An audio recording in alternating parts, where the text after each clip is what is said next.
الحمد للہ نحمده ونستعینه ونستغفره ونؤمن به ونتوکل علیہ ونعوذ باللہ من شرور انفسنا ومن سیئات اعمالنا من يهده اللہ فلا مضل له ومن يضلله فلا هادی له ونشهد ان لا الہ الا اللہ وحدہ لا شریک له ونشهد أن سيدنا وسندنا ونبينا ومولانا محمدا عبده ورسوله أما بعد فأعوذ بالله من الشيطان الرجيم بسم الله الرحمن الرحيم ومن يشاقق الرسول من بعد ما تبين له الهدى ويتبع غير سبيل المؤمنين نوله ما تولى ونصليه جهنم وساءت مصيرا قال النبی صلی اللہ علیہ وسلم المسلم من سلم المسلمون من لسانه ويده آمنت باللہ صدق اللہ العظیم اللہم صلی علی محمد وعلی آل محمد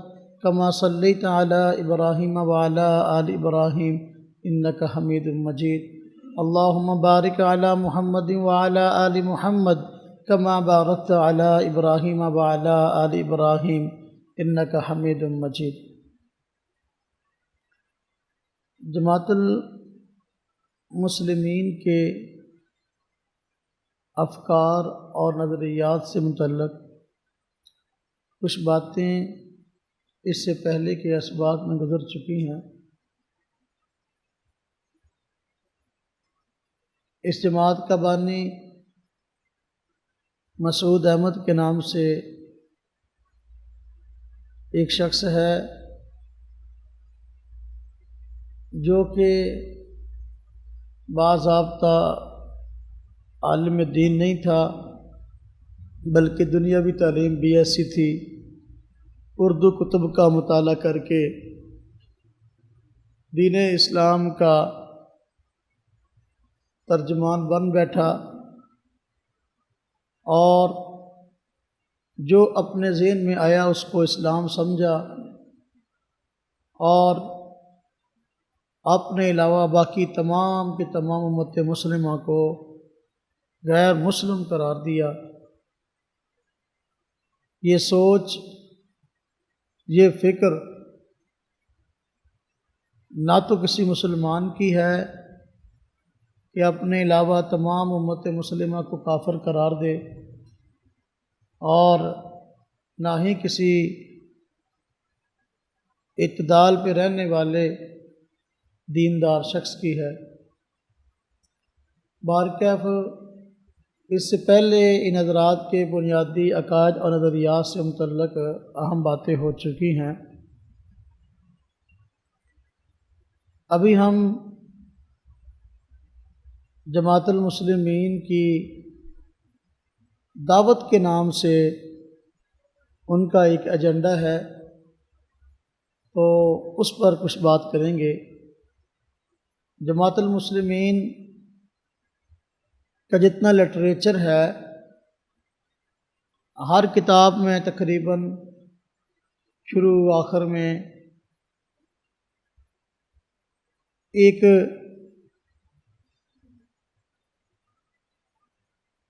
چھ نکاتی تحریر ہے جس کو وہ جماعت المسلمین کی دعوت کہتے ہیں۔ اس طرح یہ آپ حضرات کے سامنے میں دکھا رہا ہوں، جماعت المسلمین کی دعوت کے نام سے یہ 6 نکاتی ایجنڈا ہے، اس کو وہ جماعت المسلمین کی دعوت کہتے ہیں۔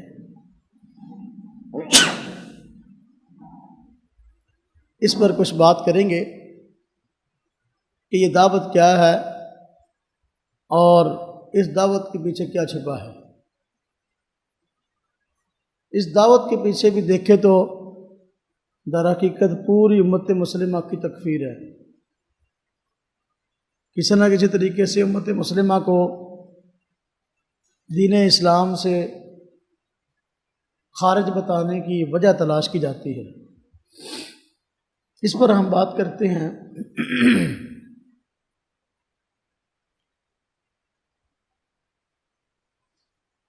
6 نکاتی ایجنڈا جماعت المسلمین کا، جس کو وہ اپنی دعوت کہتے ہیں، تو اس کا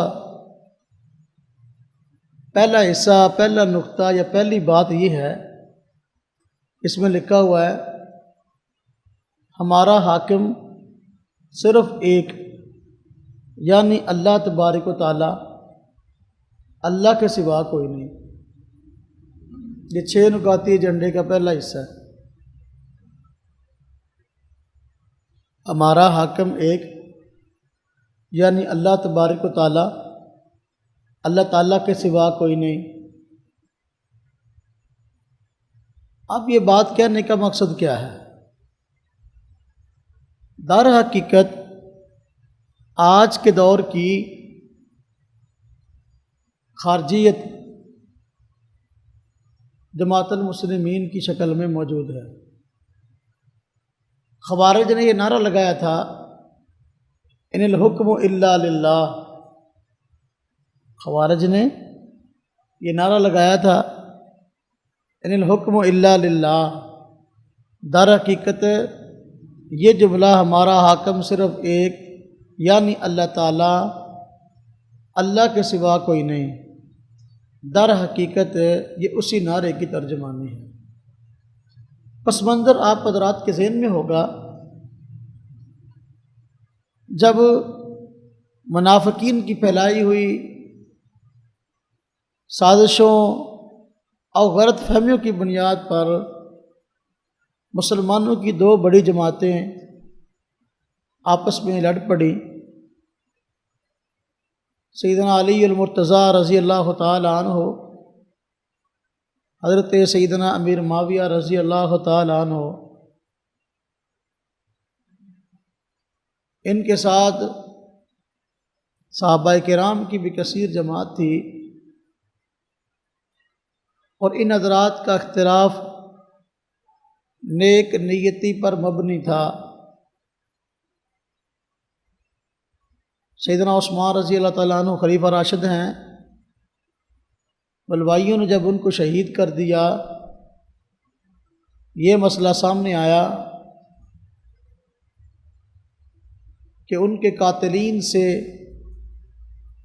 بدلہ فی الفور لینا ہے یا کچھ وقفے کے بعد لینا ہے۔ حضرت سیدنا امیر معاویہ رضی اللہ تعالیٰ عنہ کی رائے اور ان کے ساتھ جو صحابہ کرام کی جماعت تھی، ان کی رائے یہ تھی کہ بدلہ فی الفور لیا جائے، کیونکہ حضرت عثمان رضی اللہ تعالیٰ عنہ مسلمانوں کے خلیفہ راشد ہیں، حضور نبی پاک صلی اللہ علیہ وسلم کے دور داماد ہیں۔ اس کا تقاضا یہ ہے کہ ان کے قاتلین کو کھلی چھٹی نہ دی جائے۔ ایسا نہ ہو کہ انہوں نے پہلے اتنا بڑا نقصان کیا، خلیفہ راشد کو شہید کیا، اگر اور مہلت دیں تو کہیں اس سے بڑا اور کوئی اقدام نہ کرے۔ اس لیے قاتلین عثمان کو پکڑا جائے اور جلدی ان کو سزا دی جائے۔ حضرت امیر معاویہ رضی اللہ تعالیٰ عنہ اور ان کے ساتھ جو صحابہ کرام تھے، ان کی یہ رائے تھی۔ سیدنا علی المرتضیٰ رضی اللہ تعالیٰ عنہ اور ان کے ساتھ جو صحابہ کرام کی جماعت تھی، تابعین کی اور دیگر حضرات، ان کی رائے یہ تھی کہ حالات اس وقت اتنے بہتر نہیں ہیں کہ فی الفور قاتلین عثمان سے بدلہ دیا جائے۔ فی الحال حالات کو قابو میں کیا جائے، جب حالات قابو میں آ جائیں تو پھر قاتلین عثمان سے بدلہ لیا جائے۔ سیدنا عثمان رضی اللہ تعالیٰ عنہ کے شہادت کا بدلہ دونوں جماعتیں چاہتی تھیں، اور دونوں کی رائے نیک نیتی پر مبنی تھی، لیکن منافقین نے دونوں جماعتوں کے اندر گھس کر چغلی کر کے اختلاف کو بھڑکا دیا، جس کا نتیجہ یہ ہوا کہ آپس میں جنگ ہو گئی۔ تو اس لڑائی کے بعد صلح کی کوشش کی گئی، اور چند حضرات کو صحابہ کرام میں سے حکم چنا گیا کہ بھئی یہ حضرات جو فیصلہ کریں گے جانبین اس کو قبول کریں گے۔ سیدنا علی المرتضیٰ رضی اللہ تعالی عنہ کی جماعت سے ایک گروہ الگ ہو گیا اور اس نے یہ موقف اختیار کیا کہ چونکہ سیدنا علی المرتضیٰ رضی اللہ عنہ نے اللہ کے علاوہ کسی اور کو حاکم تسلیم کیا، فیصلہ کسی اور سے چاہا، حالانکہ یہ اللہ کا منصب ہے، الحکم الا للہ کا نعرہ لگایا، نعوذ باللہ سیدنا علی المرتضیٰ رضی اللہ تعالی عنہ پر فتویٰ بازی کی اور حضرت معاویہ رضی اللہ تعالی عنہ کے خلاف بھی نہایت سخت موقف اختیار کیا۔ دونوں حضرات کو اسلام سے خارج بتانے کی جسارت کی۔ تو یہ خوارج کی یہ جماعت تھی جس نے لا ان الحکم الا للہ کی آیت اور اس کے معنی کا غلط استعمال کرتے ہوئے اس وقت جتنے مسلمان تھے ان سب پر کفر کا فتویٰ لگایا کہ نعوذ باللہ جانبین سے حق بین کو چن کر دونوں جماعتوں نے کفر کیا ہے۔ تو سیدنا علی المرتضیٰ رضی اللہ تعالیٰ عنہ بھی اس پہ راضی ہوئے، نعوذ باللہ وہ بھی دین اسلام سے نکل گئے، اور حضرت معاویہ رضی اللہ عنہ بھی۔ تو پوری امت مسلمہ پر کفر کا فتویٰ لگایا۔ یہ خوارج کی ذہنیت تھی، اور الحکم الا للہ کلمۃ حق نبی بہ الباطل کا مصداق تھا۔ ان کی زبان سے جب نکلتا تھا یہ کلمہ، جماعت المسلمین کی جو دعوت ہے اور اس کی دعوت کا بنیادی اور پہلا ایجنڈا ہے اسی نظریے کی عکاسی کرتا ہے۔ یہ لوگ بھی اپنے علاوہ باقی سب حضرات کو مسلمان نہیں مانتے اور اپنے آپ کو مسلم کہتے ہیں، اپنے علاوہ باقی سب حضرات کو غیر مسلم کہتے ہیں۔ اس کے پیچھے وہی سوچ کار فرما ہے۔ سیدنا علی المرتضیٰ رضی اللہ تعالیٰ عنہ نے ان حضرات کے ساتھ جنگ کی، ان کی کثیر تعداد ماری گئی۔ یہ لوگ دوسرے لوگوں کو گالم گلوچ میں اور فتویٰ بازی میں بہت آگے تھے۔ یہی کام جماعت المسلمین والوں کا ہے کہ دوسرے لوگوں سے متعلق زبان درازی کرنے میں اور دوسرے لوگوں سے متعلق فتویٰ لگانے میں بہت آگے ہیں۔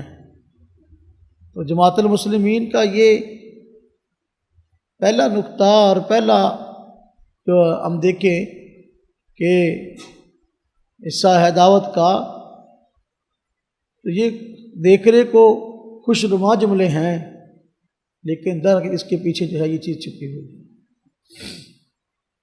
جس طرح خوارج کا نظریہ باطل تھا، صحابہ کرام نے ان کے ساتھ جنگ کی، حضرت عبداللہ بن عباس رضی اللہ تعالیٰ عنہ نے سے مناظرے کیے، بہت سارے خوارج نے توبہ کی۔ اب اس نام سے خارجیت اس طرح موجود نہیں ہے، لیکن بارکیب ان کے نظریات کو ضمناً اپنانے والے لوگ موجود ہیں۔ جماعت المسلمین اسی کا ہی ایک حصہ ہے۔ حاکم، اس میں کوئی شک نہیں ہے کہ اصل تو رب تعالیٰ کی ذات ہے، لیکن اس دنیا کے اندر اللہ تبارک و تعالیٰ نے حکومت انسانوں کو دی ہے، اور مسلمانوں کا جو بڑا ہوتا ہے اقتدار کے اندر آگے، اس کو بھی حاکم کہہ دیتے ہیں۔ تو دنیا کے اندر انسان کا انسان بھی حاکم ہے۔ یہ کہنا کہ ہمارا حاکم صرف اللہ تبارک و تعالیٰ، اللہ کے سوا کوئی نہیں، کہ دنیا کے اندر کسی کو حکمران ماننے کو تیار نہیں ہے، اس لحاظ سے یہ بات مضحکہ خیز ہے۔ اور اگر حاکم کا معنی رب ہے کہ ہمارا رب ایک ہے، اور اللہ تبارک و تعالیٰ اس کے سوا کوئی رب نہیں ہے۔ بالکل ٹھیک ہے، نعرے کی حد تک تو یہ بات ان کے ہاں ٹھیک ہے، لیکن دیکھا جائے تو حقیقت اس سے بہت مختلف ہے۔ رب بنانا ہے کیا؟ رب بنانا یہ ہے کہ جس کو رب مانا، جس کو حاکم مانا، جو وہ کہے آنکھیں بند کر کے اس کے پیچھے چلتے رہو۔ جس چیز کو حلال کہے اس کو حلال مان لو، جس چیز کو حرام کہے اس کو حرام مان لو، جس کو مسلمان کہے تو مسلمان مان لو، جو کافر کہے تو آنکھیں بند کرے کافر کہتے رہو۔ اگر دیکھا جائے تو در حقیقت جماعت المسلمین والے حضرات اس معنوں میں حاکم اور رب اللہ کو نہیں مانتے، بلکہ مسعود احمد بیاسی کو مانتے۔ مسعود احمد بیاسی نے جس چیز کو حلال کہہ دیا اس کو حلال کہتے ہیں، جس کو حرام کہہ دیا اس کو حرام مانتے ہیں۔ آپ نے اس سے پہلے نشست میں یہ بات پڑھی ہے کہ یہ پوری امت مسلمہ اور اس کے مبتدا طبقے جن کے واسطے سے دین اسلام ہم تک پہنچا ہے اس کو مسلمان نہیں مانتے۔ محدثین اعظام، فقہاء کرام، صوفیاء کرام اور مفسرین اور مورخین، ان تمام حضرات کو وہ لوگ فرقہ پرست قرار دیتے ہیں۔ اور چونکہ مسعود احمد بیاسی نے یہ کہہ دیا، آنکھیں بند کر کے اس کی باتوں پر اعتماد کرتے ہیں۔ اب دیکھو، یہودی اور عیسائی انہوں نے اپنے احبار رہبان کو رب بنا لیا تھا، اور رب بنانا یہی تھا کہ جس چیز کو وہ حلال کہتے حلال مان لیتے، جس کو وہ حرام کہتے حرام مان لیتے۔ اور جماعت المسلمین والوں نے بھی مسعود احمد بیاسی کو اپنا رب بنایا ہوا ہے، اور آنکھیں بند کر کے اسی پیچھے چل رہے ہیں۔ اس نے اصل اسلام سے ہٹ کر ان کو ایک خاص اسلام کے لیبل پر کچھ چیزیں دے دی ہیں، کچھ کتابیں لکھ کے ان کو دے دی ہیں۔ اب انہی کتابوں کا مطالعہ کرتے ہیں، اس کے علاوہ عام باقی کتابوں کا مطالعہ نہیں کرتے، اس سے باہر نہیں جاتے، انہی کتابوں کی اشاعت کرتے ہیں۔ جس طرح میں نے بتایا، تفسیر ہے تو مسعود احمد بیاسی کی پڑھتے ہیں، جو معنی اس نے سمجھا وہی ٹھیک ہے، اور احادیث کی تشریح ہے جو اس نے سمجھی وہی ٹھیک ہے، اس کے علاوہ نہیں۔ اور نماز کی کتاب اس نے جو لکھ دی ہے، اس میں جو مسائل لکھ دی ہیں بس وہی صلاۃ المسلمین، اس کے علاوہ کوئی نہیں۔ زکوٰۃ کے مسائل پر جو کتاب لکھ دی، مسلمانوں کی زکوٰۃ کا وہی تصور ہے، اس کے علاوہ کوئی نہیں۔ روزے پر جو لکھ دی، حج پہ جو لکھ دی، اور دین کے بنیادی تصورات پر جو کتابیں لکھ دیں بس وہی ان کا دین ہے، اسی کو سچ مانتے ہیں، اس کے علاوہ کو وہ سچ نہیں مانتے، بلکہ وہ کہتے ہیں جماعت المسلمین کے پاس جو ہے اس کا انکار کفر ہے۔ جماعت المسلمین کے پاس جو ہے اس کا انکار کفر ہے۔ چنانچہ ان کے لکھا ہوا ہے، یہ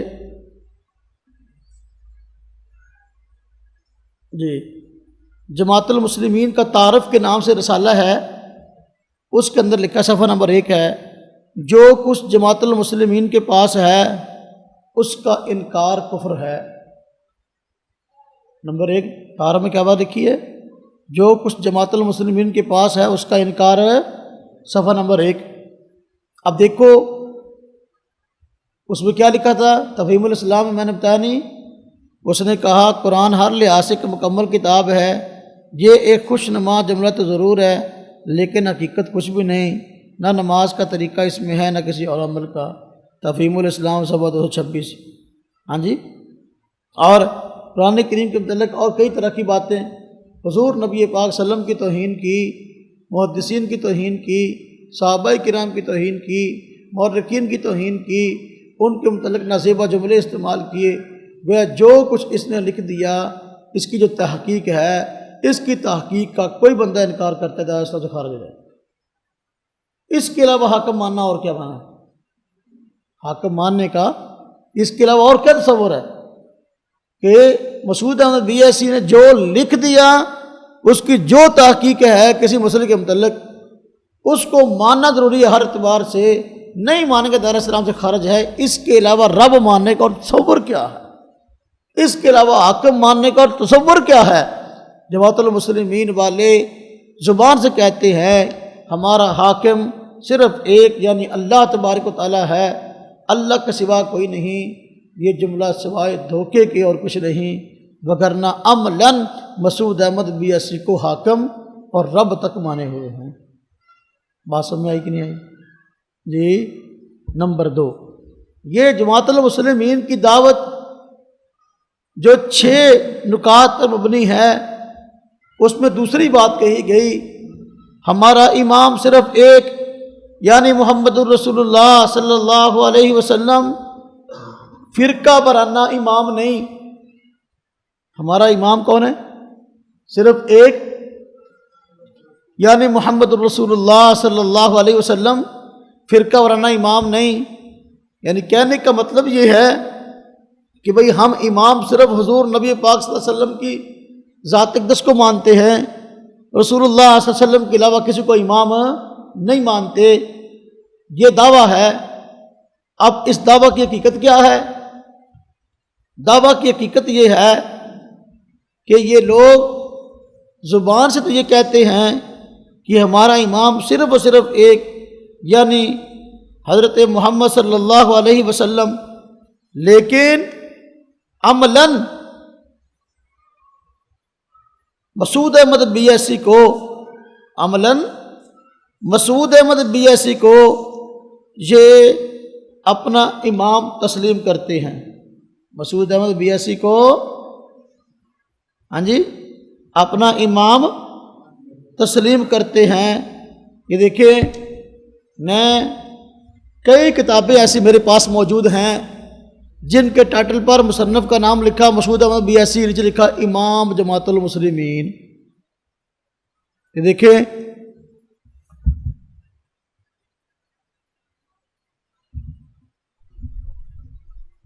کئی چھوٹے چھوٹے رسائل ہیں، یہ صحیح تاریخ الاسلام والمسلمین مطول لکھا ہوا ہے مسعود احمد امام جماعت المسلمین۔ کیا لکھا ہوا ہے؟ مسعود احمد امام اب دیکھو جماعت المسلمین کی دعوت اور ایجنڈے میں کیا کہا؟ ہمارا امام صرف ایک یعنی حضرت محمد صلی اللہ علیہ وسلم، فرقہ وارانہ امام نہیں۔ لیکن عمل یہ ہے جماعت المسلمین کہ یہ فرقے کے بانی مسعود احمد کی کتابوں کے شروع میں جو چھوٹے چھوٹے رسائل ہے وہاں بھی لکھا ہوا ہے، رسالے کے نیچے نام لکھا ہے مسعود احمد امام جماعت المسلمین۔ اب صورتحال یہ عملاً مسعود احمد کو امام مانتے ہیں، دعوت کچھ اور ہے اور عمل کچھ اور ہے۔ توجہ کریں، دعوت کچھ اور ہے، عمل کچھ اور ہے۔ دیکھیں اسے لکھا ہے ایجنڈے میں امام سے مراد وہ امام ہے، توجہ کریں، پھر ہم نتیجہ نکالتے ہیں۔ امام کہتے کس کو ہیں؟ مسعود احمد BSc کے بقول کہتا ہے امام سے مراد یہ اس کا رسالہ ہے ہمارا امام صرف ایک یعنی محمد صلی اللہ علیہ وسلم، یہ رسالہ ہے چھوٹا سا، صفحہ نمبر 2، اس پہ لکھتا ہے امام سے مراد وہ امام ہے جس کو اللہ تعالیٰ نے منصب امامت پر سرفراز فرمایا ہو، جس کا ہر حکم واجب الاتباع ہو، جس کا ہر فکرہ ضابطہ حیات ہو، ہاں جی، اور جس کا ہر فعل مشعل ہدایت ہو، جس کی اطاعت اللہ کی اطاعت ہو، جس کی امامت عارضی نہ ہو بلکہ قیامت تک کے لیے دائمی ہو، جو معصوم ہو، ہاں جی، جو معصوم ہو، جس سے دینی بات میں غلطی کا صدور ناممکن ہو، جس کی ہر دینی بات وہی ہو۔ یہ امام کا تصور ہے۔ امام کسے کہتے ہیں؟ کہ واجب الاتباع ہے، گناہوں سے معصوم ہے، ہاں جی، غلطی کا صدور نہیں ہو سکتا، وہ امام ہے۔ آپ مجھے بتائیں، ایجنڈے میں کہا کہ ہمارا امام حضرت محمد صلی اللہ علیہ وسلم ہے، فرقہ وارانہ امام نہیں، اور امام کی تعریف یہ کر دی ہے جو نبی کی تعریف ہے، تو کتابوں کو ٹائٹل پر لکھا ہوا ہے مسعود احمد بیاسی امام جماعت المسلمین، تو کیا اس مسعود احمد بیاسی کا نبوت اور رسالت کا دعویٰ نہیں ہے؟ ہاں جی، امام کی تعریف جو اس نے کی ہے کس پہ صدق آتی ہے؟ نبی پہ۔ یا تو پھر یہ کہ روافض والی عقیدہ امامت کا قائل ہے، وہ عقیدہ امامت کو مان لیں تو ٹھیک ہے، اور یہ مسلمین والے نظریہ امامت کے اس معنی میں قائل ہو جائیں اور امام کو نبوت والی صفات کے ساتھ جوڑ دیں تو پھر بھی یہ مسلمان رہیں اور نامسلمین ہے، اور قبضہ بھی ان کے کسی اور کو مسلمان بھی نہ مانیں، بات کتنی خطرناک ہے۔ کیا خیال ہے؟ ہاں جی، ہاں جی، حالانکہ ہم کہتے ہیں کہ بھئی یہ بات نہایت خطرناک ہے۔ مسعود احمد بیاسی کے جتنے رسالے ہیں چھوٹے چھوٹے، ان کے اوپر اس کو امام بتایا گیا ہے، تو در حقیقت ہم کہتے ہیں اگر یہ بات ہے کہ امام صرف حضرت محمد صلی اللہ علیہ وسلم ہے، کوئی اور نہیں، تو پھر مسعود احمد بیاسی کا دعویٰ یہ محض جو ہے وہ کوئی امیر ہونے کا دعویٰ نہیں ہے، بلکہ یہ نبوت اور رسالت کا دعویٰ ہے، جو کہ نہایت خطرناک نظریہ ہے، اور اتنا خطرناک ہے کہ اس سے اور خطرناک نظریہ اور عقیدہ کوئی ہو نہیں سکتا۔ سمجھ آئی بات؟ اچھا،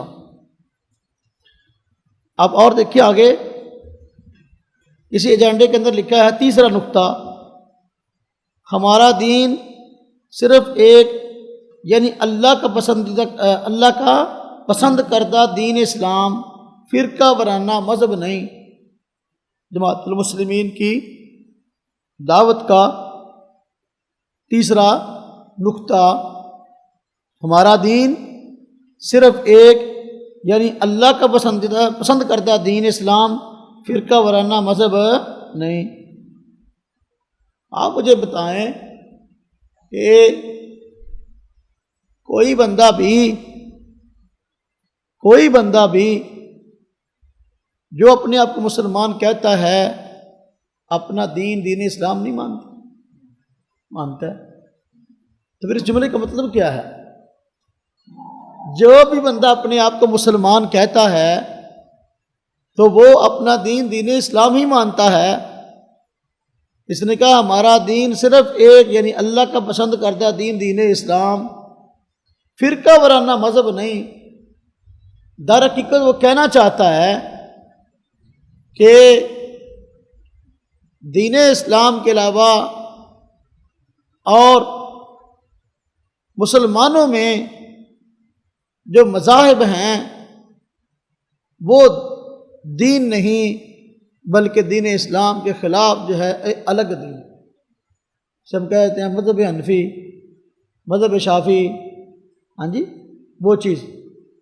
اور حالانکہ مذہب بسا اوقات دین کے معنی میں بھی استعمال ہوتا ہے۔ ہمارے یہاں اردو زبان میں خاص طور پہ مذہب دین کے معنی میں بھی استعمال ہوتا ہے۔ کہتے ہیں ہمارا مذہب کیا ہے؟ کہتے ہیں ہمارا مذہب جو ہے وہ اسلام ہے۔ تو یہ بات بالکل ٹھیک ہے کہ مذہب کی بجائے دین کے لفظ میں وہ زیادہ اچھائی اور زیادہ بہتری موجود ہے۔ دین کا مکمل ضابطہ حیات ہوتا ہے، سمجھتے ہیں اس بات کو، لیکن یہ کہ مذہب کا لفظ بھی دین کے مخالف نہیں ہے۔ بسا اوقات دین اور مذہب دونوں مترادف استعمال ہوتے ہیں۔ ہم مانا مذہب پر دین کا استعمال اور دین پر مذہب کا استعمال کی جاتا ہے، تو اس لحاظ سے دونوں میں تضاد نہیں ہے۔ اگر دین اسلام کو بمعنی مکمل دستور حیات مانے، مذہب سے مراد راستہ ہو، مذہب سے مراد رائے ہو، تو یہ بھی اہل علم کی اصطلاح ہے۔ اہل علم میں سے، پوری امت مسلمہ میں سے کسی بھی عالم نے، کسی بھی محدث نے، کسی بھی فقیہ نے، کسی بھی مفسر نے، کسی بھی دینی مقتدا نے آج تک جو فقہی نقطہ نظر ہے جس کو مذہب سے تعبیر کر دی جاتا ہے اس کو دین اسلام کے خلاف قرار نہیں دیا۔ دین اسلام کے خلاف قرار مسئلہ بیان کرتے ہیں اور کہہ دیتے ہیں ھذا مذہب ابی حنیفہ رحمہ اللہ تعالی، تو یہ کہہ دیا تو مذہب سے مراد یہاں مکمل دین نہیں، فقہی رائے ہے، اور مذہب کا معنی ہے راستہ۔ جو مسئلہ اجتہادی ہے اور اجتہادی مسئلے کے اندر اختلاف جو ہے وہ ہوا ہے، اور اجتہادی مسئلے میں اختلاف ہو جانا کوئی بری بات نہیں ہے۔ اجتہادی مسئلے میں اختلاف صحابہ کرام کا ہوا ہے، صحابہ کرام میں سے ایک جماعت کی رائے اور ہوئی ہے، دوسری کی رائے اور ہوئی ہے۔ حضور نبی پاک صلی اللہ علیہ وسلم نے کسی ایک پر فقہی نقطہ نظر سے اگر اختلاف ہوا دوسرے کی وجہ سے کفر کا فتویٰ نہیں لگایا، بلکہ حضور نبی پاک صلی اللہ علیہ وسلم نے دونوں کو برداشت کیا ہے۔ جس طرح کہ آپ صلی اللہ علیہ وسلم نے جب غزوہ احزاب سے فارغ ہوئے، صحابہ کرام کو حکم دیا کہ بنی قریظہ کی طرف نکلو اور وہاں پہنچو، اب ان سے نپٹنا ہے۔ فرمایا کہ عصر کی نماز وہاں جا کے پڑھنا، لیکن ہوا یہ کہ صحابہ کرام جا رہے تھے، رستے میں عصر کی نماز کا وقت ہو گیا، رائے مختلف ہو گئی۔ صحابہ کرام کی جماعت نے کہا کہ عصر کی نماز کا وقت ہو گیا ہے، لہذا نماز یہیں پڑھ لیتے ہیں۔ حضور صلی اللہ علیہ وسلم کے فرمان کا یہ مطلب نہیں تھا کہ نماز وہیں جا کے پڑھنی ہے، بلکہ مطلب یہ تھا کوشش کرو کہ وہاں جا کے عصر پڑھو، لیکن چونکہ ہم نہیں پہنچ سکے، نماز کا وقت ہو گیا ہے، اس لیے نماز یہیں پڑھ لیں۔ دوسری جماعت نے کہا نہیں، حضور صلی اللہ علیہ وسلم کا فرمان تھا سر وہیں جا کے پڑھنا، اگرچہ وقت ہو گیا ہے لیکن اب نماز ہم وہیں جا کے پڑھیں گے۔ تو صحابہ کرام کی ایک جماعت نے نماز رستے میں پڑھ لی اور ایک جماعت نے جا کر نماز بنی قریظہ کے محلے میں پڑھی۔ تو حضور صلی اللہ علیہ وسلم کے سامنے یہ فیصلہ آیا تو آپ صلی اللہ علیہ وسلم نے کسی پر بھی نکیر نہیں فرمائی، کسی کو برا نہیں کہا۔ تو اجتہادی اختلاف یہ کوئی بری چیز نہیں ہے، بلکہ حضور نبی پاک صلی اللہ علیہ وسلم نے اس کی حوصلہ افزائی فرمائی ہے، اور اجتہاد کی بنا پر اگر مسئلہ مجتہد نے بتایا ہے، فرمایا کہ اگر اس کا اجتہاد ٹھیک ہے تو فلاح اجران، اس کے لیے 2 اجر ہیں۔ اگر اجتہاد خارج الامر میں ٹھیک نہیں ہے، اجتہاد اس نے کیا، غور و فکر اس نے کی، تو فرمایا کہ پھر بھی فلاح اجر، اس کے لیے 1 اجر ہے۔ تو میرے بھائیوں، یہ جو اس نے کہا ہمارا دین صرف ایک ہے، اللہ کا پسند کردہ دین اسلام، فرقہ وارانہ مذہب نہیں، گویا کہ اس نے جو اجتہادی اختلاف کی بنا پر جو حضرت امام ابو حنیفہ، امام شافعی، امام احمد میں اختلاف ہوا، اس کا انکار کیا اور اس کو دین اسلام کے خلاف قرار دیا ہے، حالانکہ یہ بات بالکل بداہتاً غلط ہے۔ صحابہ کرام میں کتنے مسائل میں اختلاف ہوا ہے، صحابہ کرام میں اختلاف ہوا اور حضور نبی پاک صلی اللہ علیہ وسلم کی زندگی میں ہوا، آپ نے ان پر تنقید نہیں کی۔ تو اجتہادی اختلاف کی بنا پر کفر کے فتوے نہیں لگائے جاتے۔ اگر ایسا ہوتا تو حضور نبی پاک صلی اللہ علیہ وسلم تجدید ایمان کا حکم دیتے۔ اس بنا پر آپ نے تو حوصلہ افزائی فرمائی، فرمایا کہ دیکھو جس کا اجتہاد ٹھیک اس کے لیے 2 اجر، اور جس کا اجتہاد ٹھیک نہیں اس کے لیے 1 اجر ضرور ہے۔ دونوں کے لیے جو ہے وہ بھلائی کا حکم ہے، لیکن ان کو دین اسلام کے خلاف قرار دینا یہ خارجی مسعود بیاسی کا ایک نرالا مذہب ہے۔ سمجھ آئی؟ مذہب کا معنی کیا ہوتا ہے؟ راستہ۔ مذہب کا معنی ہوتا ہے رائے۔ تو حنفیت، شافعیت، مالکیت، حنبلیت یہ راستہ ہے، منزل دین اسلام ہے، منزل دین اسلام ہے۔ اب دیکھیں کہ بسا اوقات ایک منزل تک پہنچنے کے راستے کئی ہوتے ہیں، تو مسافرین اپنی صورت کے اعتبار سے، اپنے حالات کے اعتبار سے اپنے لیے ایک راستے کو چن لیتے ہیں جس کو جو آسان لگتا ہے، مقصد منزل تک پہنچنا ہے۔ تو امام ابو حنیفہ رحمۃ اللہ علیہ ہوں، امام مالک، امام شافعی، امام احمد، جن لوگوں نے ان کی اتباع کی ہے، جن لوگوں نے ان کی تقلید کی ہے، اس راستے کو اپنایا ہے، مقصد دین اسلام پر عمل کرنا ہے۔ چونکہ غیر مقلد یہ کہتے ہیں کہ بھئی امتی کے قول کو ماننا در حقیقت یہ شرک ہے، اس لیے یہ بات یہاں کہی گئی ہے کہ اس کو دین اسلام کے خلاف قرار دیا، حالانکہ مسعود احمد بیسی بھی تو امتی ہے۔ اس کی رائے کا انکار کہا گیا کہ کفر ہے، جماعت المسلمین کے خلاف، جو جماعت المسلمین کے پاس جو موجود ہے جو کچھ، اس کا انکار کفر ہے۔ اب مسعود احمد بیسی کی تحقیق کا انکار کفر ہو گیا اور عین دین اسلام ہو گیا، جبکہ امام ابو حنیفہ، امام شافعی، امام مالک، امام احمد، ان کی رائے کا اعتبار جو ہے وہ دین اسلام کے خلاف ٹھہرا۔ یہ عجیب تحقیق ہے اور عجیب جو ہے وہ ایک مسخرہ پن ہے، اس کو دین کا نام دے دیا گیا۔ بات سمجھ میں آئی کہ نہیں آئی جی؟ ہاں، اور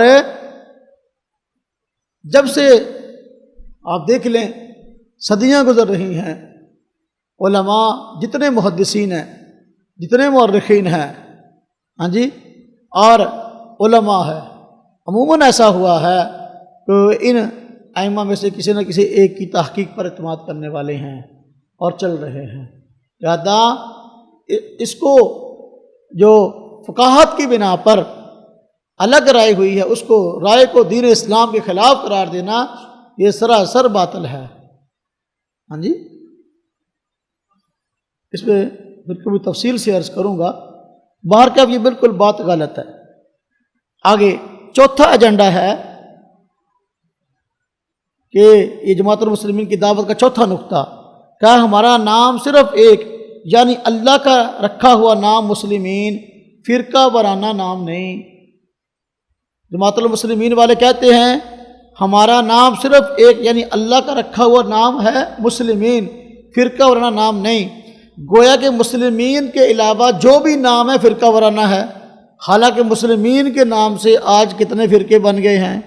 میں نے بتایا کہ 4-5 فرقے اس وقت موجود ہیں، جس طرح کے کیپٹن مسعود الدین عثمانی کے ماننے والے بھی اپنے آپ کو مسلم کہتے ہیں، مسعود احمد بیسی کے ماننے والے بھی مسلم کہتے ہیں، اور مولوی ہادی جو ہے اس کے ماننے والے بھی مسلمین کہتے ہیں اپنے آپ کو، اور ڈاکٹر بشیر جو ہے ملتان میں ہے اس کے ماننے والے بھی اپنے آپ کو مسلم کہتے ہیں۔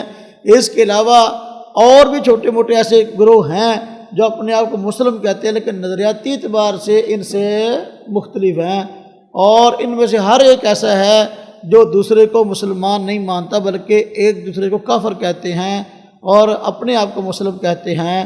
تو پھر یہ کہنا کہ ہمارا نام صرف ایک، یعنی اللہ کا رکھا ہوا نام، بھی اللہ نے آپ کا نام نہیں رکھا، اللہ نے تو مسلمانوں کا نام رکھا ہے۔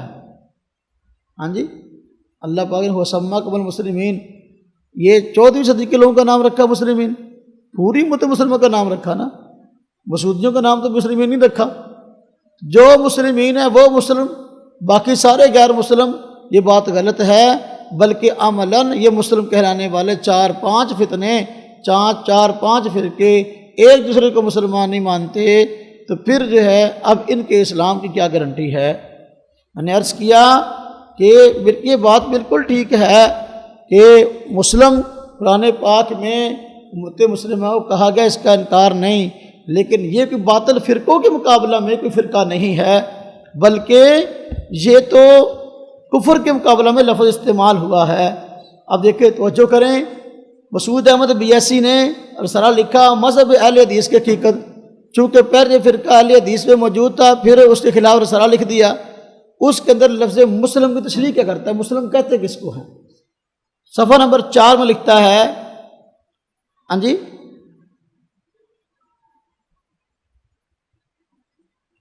ہاں جی، بلکہ خلاصہ تلاشی حق میں، خلاصہ تلاشی حق کتاب کے اندر کہتا ہے، صفحہ نمبر ہے 41، کہتا ہے غرض یہ کہ مسلمین یعنی امام کی تقلید نہ کرنے والے ہمیشہ سے ہیں۔ غرض مسلمین یعنی کسی امام کی تقلید نہ کرنے والے ہمیشہ سے ہیں۔ اب مسلمین کی تعریف کیا کی؟ کسے کہتے ہیں مسلم؟ جو غیر مقلد ہے، جو غیر مقلد ہے وہ کیا ہے؟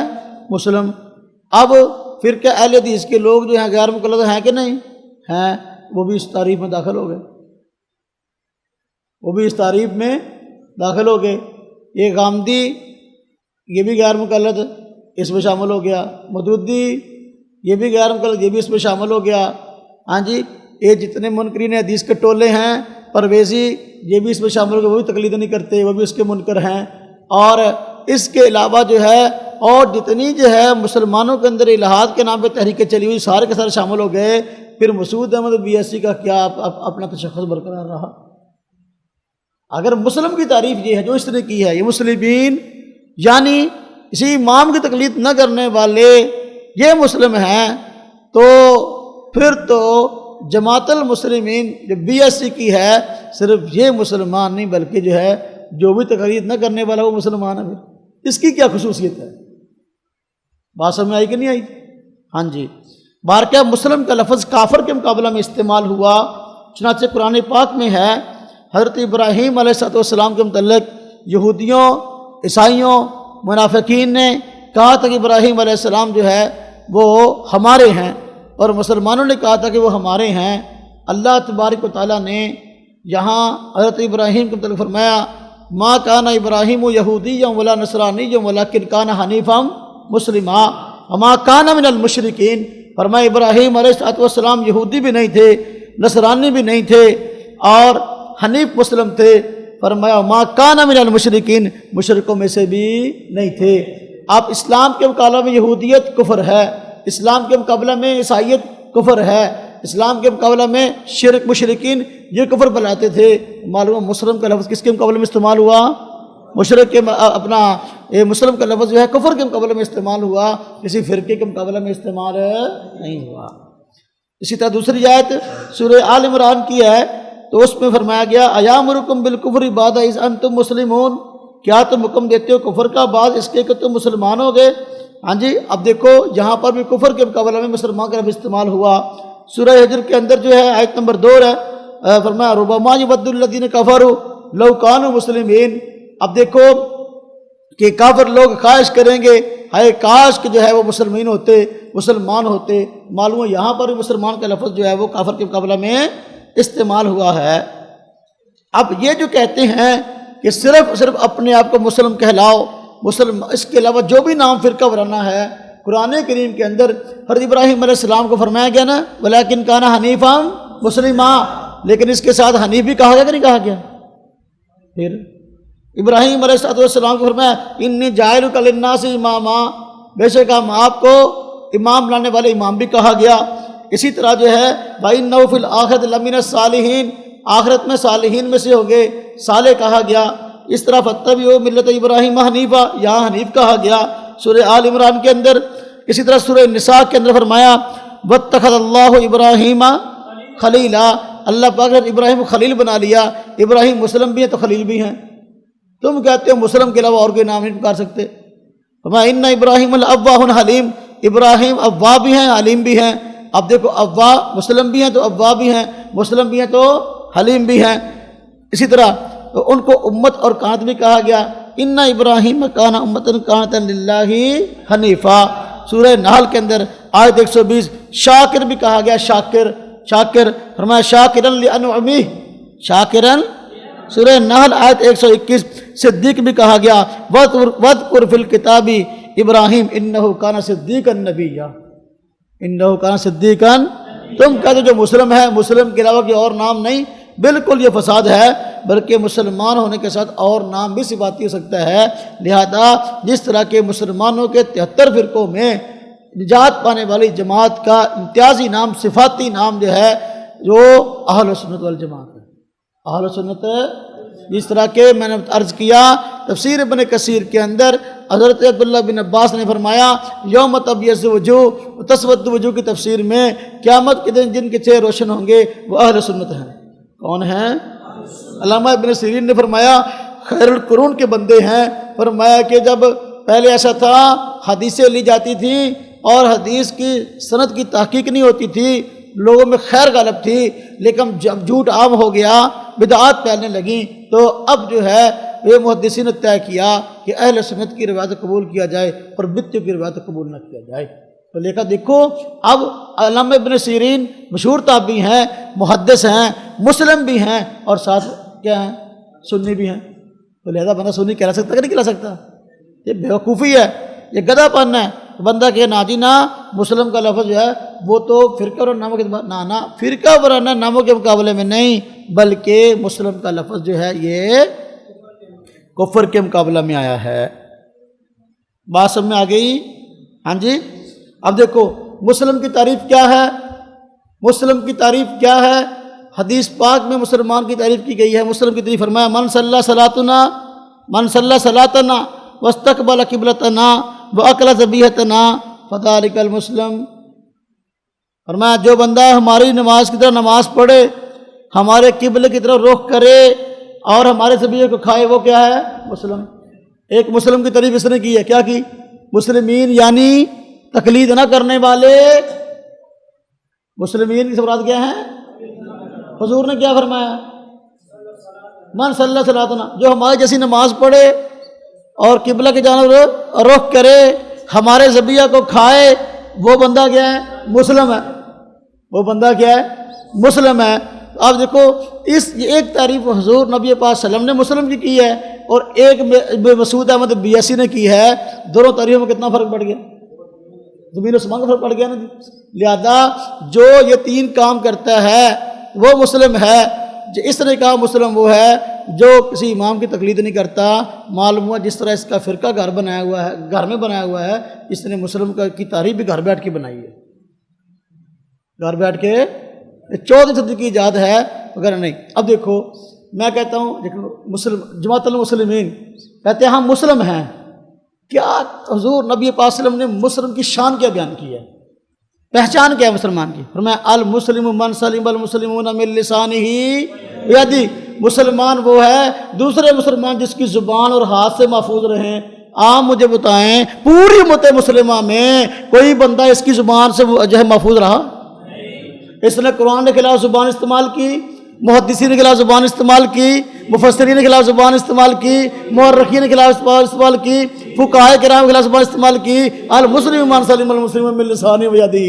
تو دیکھو یہ خود جو ہے حضور نبی پاک صلی اللہ علیہ وسلم کے بتائے ہوئے مسلم کے منصب پر پورا نہیں اترتا۔ یہ اعلیٰ درجے کا زبان دراز ہے۔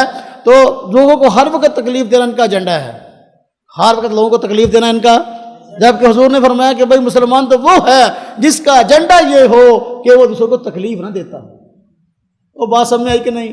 تو پھر لہذا یہ جو مسلم ہے یہ اور ہے، اور جو حضور نبی پاک صلی اللہ علیہ وسلم نے مسلم بتایا جو آپ صلی اللہ علیہ وسلم کی امت ہے وہ مسلم آگی بات سمجھ میں؟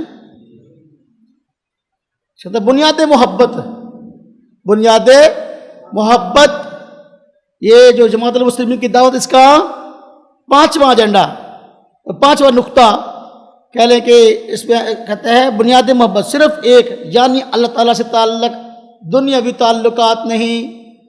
محبت کی بنیاد کیا ہے؟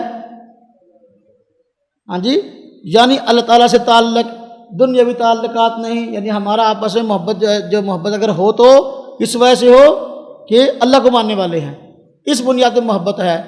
دنیاوی تعلقات کی بنا پر محبت نہیں ہوتی۔ آپ مجھے بتائیں کہ باپ کے ساتھ آپ کا تعلق ہے تو یہ دین کی بنیاد پر ہے یا دنیا کی بنا پہ ہے؟ باپ سے محبت ہوتی کہ نہیں ہوتی؟ بندے کو اپنی ماں سے محبت ہوتی کہ نہیں ہوتی؟ بندے کو اپنے بھائی سے محبت ہوتی کہ نہیں ہوتی؟ بندے کو اپنے رشتہ داروں سے محبت ہوتی کہ نہیں ہوتی؟ اپنے استاد سے محبت ہوتی کہ نہیں ہوتی؟ بندے کو اپنے علاقے سے محبت ہوتی کہ نہیں ہوتی؟ تو مجھے بتائیں پھر کہتا ہے ہماری محبت کی بنیاد صرف اللہ تعالیٰ ہے۔ بھئی دنیا کے اندر ٹھیک ہے رب تعالیٰ کی ذات پر ایمان ہمارے ایمان کا بنیادی حصہ ہے، اس سے انکار نہیں ہے، لیکن یہ کہا کہ صرف اور صرف محبت کی بنیاد یہ اللہ تعالیٰ، یہ بات کیسے ٹھیک ہے؟ اللہ تبارک و تعالیٰ نے تو ہمیں والدین کے ساتھ محبت کرنے کا حکم دیا ہے، نہیں حکم دیا؟ ہاں جی۔ اب دیکھو حضور نبی پاک صلی اللہ علیہ وسلم کی ذات اقدس سے محبت کرنا اس کا حکم ہے کہ نہیں؟ وَلَا يُؤْمِنُ أَحَدُكُمْ حَتَّىٰ أَكُونَ أَحَبَّ إِلَيْهِ مِنْ وَالِدِهِ وَوَلَدِهِ وَالنَّاسِ أَجْمَعِينَ۔ فرمایا کہ نہیں فرمایا؟ کوئی بندہ اس وقت تک مومن نہیں ہو سکتا جب تک کہ مجھے حتیٰ کن احب الیہ من والدی، یہاں تک کہ مجھے اپنے والد سے، اپنی اولاد سے، حتیٰ کہ اپنے پوری کی پورے انسانیت سے زیادہ محبوب رو سمجھ لے۔ تو حضور سے محبت کا حکم ہے کہ نہیں؟ یہ خارجی ایسا ہے، مشہودہ انبیاء ایسی، یہ اللہ تعالیٰ الحکم الا اللہ والی بات پھر وہیں آ گئی کہ اللہ تعالیٰ کا نام لے کر جو ہے دنیا کی محبتیں ختم کرنا چاہتا ہے۔ دنیا کے اندر اوروں سے ہی محبت کا حکم ہے میرے بھائیوں، اوروں سے نفرت کا حکم نہیں ہے، اور اوروں سے محبت کا حکم ہمیں اللہ تعالیٰ نے ہی دیا ہے۔ حضور سے محبت کا حکم اللہ نے دیا ہے، رشتہ داروں سے محبت کا حکم اللہ پاک نے ہمیں دیا ہے۔ یہ کہنا کہ ہمارے محبت کی بنیاد جو ہے وہ صرف ایک یعنی اللہ تعالیٰ ہے، عجیب بات ہے۔ گھر بیٹھے جو ہے نا وہ بات بتاتا رہا تھا نا، کسی سے پوچھا بھی نہیں کہ میں لکھوں کیا، پوچھا بھی نہیں کہ میں کیا لکھوں۔ اب دیکھو آگے لکھتا ہے 5واں نقطہ ایجنڈے کا، جماعت المسلمین کی دعوت کا، بلکہ چھٹا ایجنڈا کیا؟ وجہ افتخار، فخر کی وجہ کیا؟ فخر ہے جی صرف ایک، یعنی ایمان باللہ العظیم، وطن اور زبان نہیں، وطن اور زبان نہیں، یعنی ہمارے فخر کا ایک سبب ہے، وہ کیا؟ اللہ تعالیٰ پر ایمان۔ بھئی صرف اللہ تعالیٰ پر ایمان کی بات ہے، ایمانیات میں آمنت باللہ و ملائکتہ و کتبہ و رسلہ والیوم الآخر والقدر خیرہ و شرہ من اللہ تعالیٰ لباس بعد الموت۔ جو ہے یہ ایمانیات، یہ ایمان جو ہے یہ ساری ایمان کی تعریف ہے۔ ہاں جی، صرف اللہ کی محبت، اللہ پاک کی ذات سے محبت تو ہے ہی ہے، اللہ تعالیٰ کی ذات پر ایمان تو ہے ہی ہے، اس سے انکار نہیں، لیکن جو ہے شریعت کے اندر فخر کرنے کا حکم ہے۔ دیکھا ہے وجہ افتخار، چھٹا ایجنڈا وجہ افتخار، اللہ پر ایمان۔ کیا یہ فخر کرنا ٹھیک ہے؟ شریعت اس کی اجازت دیتی ہے؟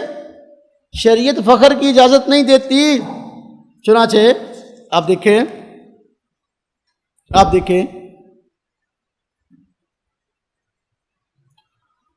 اللہ اکبر، آپ صلی اللہ علیہ وسلم فرماتے ہیں، مسلم شریف کے اندر روایت موجود ہے، آپ صلی اللہ علیہ وسلم فرمایا اللہ نے مجھ پر وحی بھیجی ہے کہ انکساری کو شیوا بناؤں، یہاں تک کہ کوئی کسی پر فخر نہ کرے اور نہ کسی پر زیادتی کرے۔ آپ فرماتے کوئی کسی پر فخر نہ کرے، فرمانی انا سید ولد آدم، قیامت کے دن میں آدم علیہ السلام کی اولاد کا سردار ہوں گا، ولا فخر، فخر نہیں کرنا۔ یہ کہتا ہے ہمارے فخر کا سبب یہ ہے، فخر شریعت میں جائز ہی نہیں ہے، بیوقوف، فخر جائز ہی نہیں ہے، تو نے اس کو اپنی جماعت کا ایجنڈا بنایا ہوا ہے۔ بات سمجھ میں آئی کہ نہیں آئی؟ اس کا ایک رسالہ بھی ہے ہمارے فخر کا سبب۔ ہاں جی، اللہ اکبر۔ اللہ فرماتے ہیں ولا تفرحوا بما آتاکم، نا ولا تفرحوا بما آتاکم واللہ لا یحب کل مختال فخور۔ اللہ پاک ہر اکڑنے والے، فخر کرنے والے کو پسند نہیں کرتے۔ یہ کہتا ہے ہمارے فخر کا سبب یہ ہے، فخر شریعت میں جائز ہی نہیں ہے۔ اور بات سمجھ میں آئی کہ نہیں؟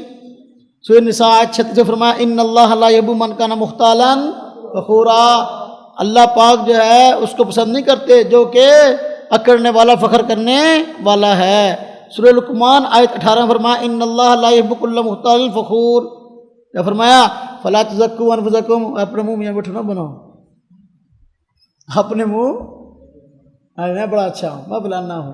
تو یہ سارے کا سارا اس کا اپنے آپ کو یہ ہے۔ تو یہ اس کی جو ہے وہ دعوت کا بنیادی جو ایجنڈا ہے، ہم نے بتایا جماعت المسلمین کی دعوت 6 نکات ہیں، 6 کے 6 ایسے ہیں کہ یہ دکھانے کچھ اور ہیں، معاملہ حقیقت کے اندر کچھ اور ہے۔ جماعت المسلمین والے بالکل وہ ہاتھی کی طرح ہیں جس کے کھانے کے دانت اور ہوتے ہیں، دکھانے کے اور۔ اللہ تبارک و تعالیٰ ہمیں سمجھ دیتا ہے۔